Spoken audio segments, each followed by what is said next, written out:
Yo, what's up guys? Welcome back. Today we're looking at the Protection Paladin Mage Tower Challenge. In 11.2.5, Blizzard buffed the health of all the Mage Tower bosses by at least double.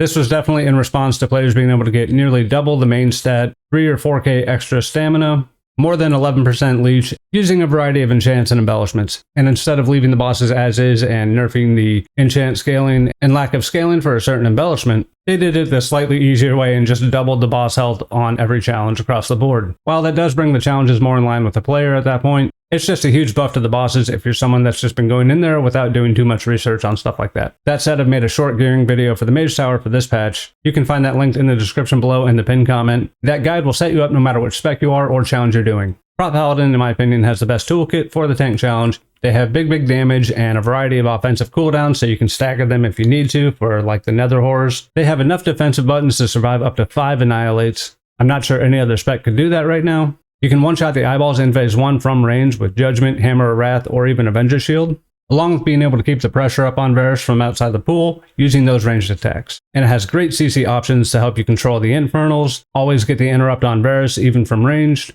and a snare tied to their Consecrate so you can kite out the Nether horrors and not have to tank them for their full duration. Before we get started, I'll let you know real quick what we're using. Crystalline Radiance on your chest, Stormbound Armor Kit on your legs, Defender's March on your boots, the weapon embellishment, Darkmoon Sigil, Symbiosis, and beyond that you still have further options that you can check out in the gearing guide linked below. And before we get on with the challenge, I invite you to sub to the channel to stay in the loop for future Mage Tower guides, WoW Midnight Delve bosses, and even Kai Veza guides that we've had posted for a while now if you're looking to get that challenge completed before the end of this patch. Please make sure to like the video, comment below. You can hype the video if you're on mobile, check out channel membership options by hitting the join button below. Thanks so much guys, let's get going. So on the poll here, you want to make sure you send wings and eye of tier and hit both of your hammers of light if you have the 4-piece. Highly recommend getting the 4-piece. You should have 5 catalyst charges now.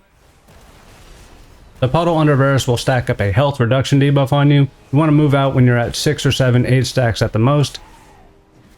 He will send a drain life before the first set of Nether horrors comes out. You want to make sure you can kick that. If you run out of the puddle before he actually casts it, you can Avenger Shield it, you can stun it. You can even use instant cast Turn Evil, which I've spec'd into. And of course our spec is linked in the description below. That first set of Nether horrors are going to come out. You can just start throwing judgments if there are any within range, but they're going to all gaggle up on Velen. You're going to drop your Consecrate, you're going to hit them with Divine Toll, which should mostly take them out, and you can finish them off. I would always recommend jumping on the Velen Orb right after that, so that they will be disoriented and not actively meleeing you. They build up a increased damage taken to their melee. You can't really tank them for too long, and if you got to kite them out just through your Consecrate, that's also fine. And then we have Tormenting Eyes. You can see the Judgment one-taps them pretty easily. If you get a crit Avenger Shield, or even if you just have the Embellishment, for versatility, you might just be one-shotting them with Avenger Shield as well. But again, Nether horrors spawn, you drop your Consecrate on Velen. You can even just have them gaggle up immediately on Velen, but you're likely to pull some immediate aggro off them via your leech or self-healing. And you just kind of kite them out. I have 2 stacks there, probably a couple dodges or parries. Now the Tormenting Eyes don't need to be dealt with super immediately. As long as you're looking at them when that Inquisitive Stare finishes, you're not going to get knocked back. And as long as you're staying in the middle of the room, which I'm certainly not right now, you won't get knocked back too far. That drain life comes up, we move out at 6 stacks, and we're just going to go take out a couple of the eyeballs. Now the Smoldering Infernals also do a knockback. That knockback is reduced based on the health of the Infernal, and you can see we do the instant cast Turn Evil on the Infernal, which is a very handy ability there. And adds gaggle up, and we had Divine Toll back up. Divine Toll isn't frequent enough, even with the cooldown reduction, for every set of ads. But it'll be up for every other set, and you can even alternate like Eye of Tier, Hammer of Light, though I like to just throw that into Varus for that single target damage. Kruul comes down. Now when Kruul comes down, you're going to want to Bloodlust with your Feral Hide Drums, Superior Battle Potion of Strength if you also have it.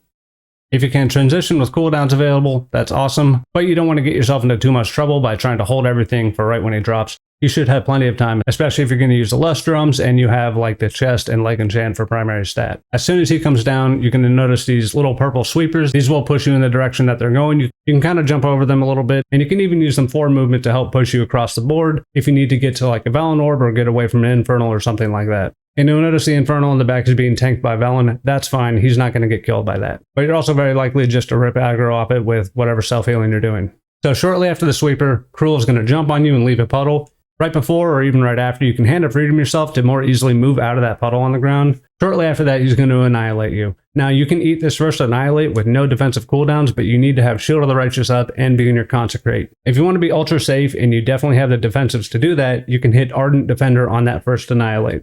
If you're predicting 5 Annihilates, you don't want to use anything on this first one, but even spending Ardent Defender on the first one, you'll be able to eat 4 Annihilates. First Annihilate, Ardent Defender, in Consecrate with Shield of the Righteous up. Second Annihilate, Guardian of Ancient Kings, in Consecrate with Shield of the Righteous up. Third Annihilate, you can just Blessing of Protection yourself. Since that's just an immunity, you don't need to worry about Shield of the Righteous or Consecrate. And you can even use a Cancel Aura macro to drop that buff after the Annihilate goes out, but he also doesn't have enough time to kill either NPC while that buff is up. And if you're going to get a 4th Annihilate, you're going to use Divine Shield on that one. If you think you're only going to get 3, just Divine Shield the 3rd one, because it will make you immune to all the damage, including the Infernals popping off and any stuff under your feet.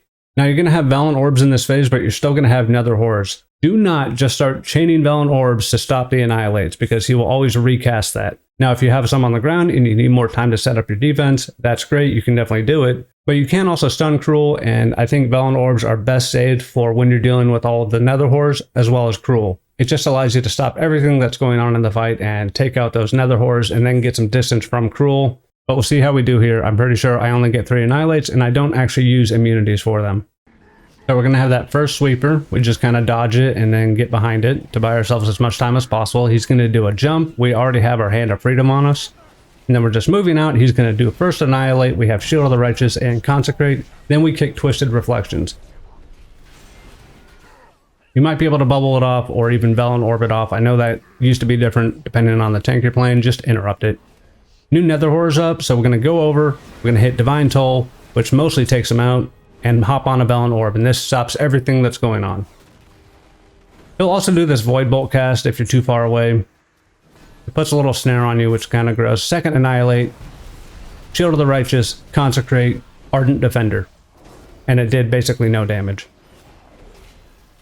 And we're always just getting a little room, going behind sweepers after they've cleared out, so we're not having to deal with future ones. New Nether Horrors are up.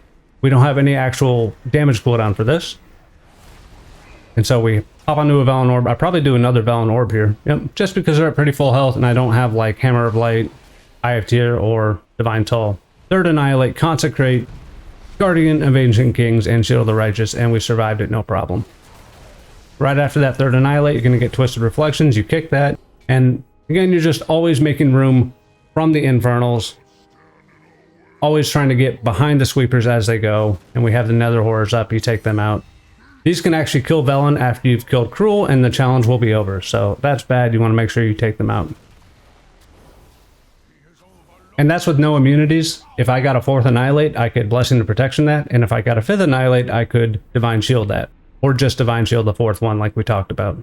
So despite the boss's health being buffed, despite the damage output being buffed, you can still handle this without full gearing on Prot Paladin. I would highly recommend you do what you can to gear. It's just some enchants. You can put both embellishments on a blue weapon and piece of armor. The Darkmoon Deck Symbiosis Trinket costs 200 gold on the auction house. This is very easy to set up. And you can still add consumables like Greater Flask of the Undertow, Superior Battle Potion of Strength. Any older augment runes will give you 7 or 11 main stat. Feral Hide Drums, highly recommended for Kruul. This has not been a guide to do it with no consumables, no enchants, or anything like that. Those days are kind of over right now. Still doable without any extra stuff, but without that stuff, it's going to be a very difficult challenge. Probably as difficult as it ever was, with the exception of that first time it came out in Super Late Nighthold. It may be even comparable, given that at the time people were exploiting a bug that allows you to have permanent uptime on Seraphim. And also now we have Divine Toll and Hammer of Light, which is just big damage. One of the hammers in that last fight was like 37k, which is 6 or 7% of the health on bears. And I would definitely recommend getting 4-piece if you don't have it. Best of luck out there. Let me know if this guide was helpful. Check out the gearing guide for any other challenges you might do. Check out the Resto Shaman and Havoc Demon Hunter guides we have posted in the description below. Those are updated for Season 3. Let me know in the comments what challenge you want to do next. Make sure to like the video, subscribe to the channel to stay in the loop for those future challenge guides. Hype the video if you're on mobile. Check out the channel membership options by hitting the join button below. Thanks so much, guys. As always, I will catch you in the next one. Thanks for watching. Peace.